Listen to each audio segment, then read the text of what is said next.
लोकसभा निवडणुकीच्या पहिल्या टप्प्यातील प्रचाराचा अखेरचा दिवस संध्याकाळी 5 नंतर प्रचाराच्या तोफा थंडावणार। महाराष्ट्रातील 5 मतदारसंघात 19 एप्रिलला मतदान।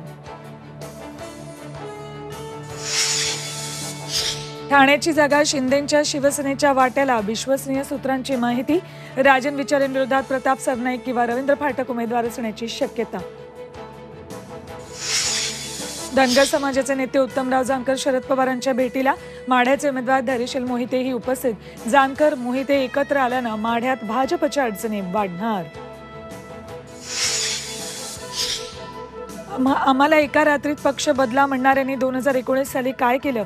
धैर्यशील मोहिते पाटलांचा भाजप उमेदवार रणजितसिंह निंबाळकरांवर पलटवार। अयोध्येत राम मंदिर निर्माणानंतरची पहिलीच रामनवमी। शिर्डीतही रामनवमीचा उत्साह। नाशिकच्या काळा राम मंदिरासह देशभरातील राम मंदिरं सजली। आणि मुंबईसह महाराष्ट्रात पारा 40शी पार। कोकणात आज उष्णतेच्या लाटेचा इशारा। गरज असेल तरच घराबाहेर पडा, आरोग्य विभागाचं आवाहन।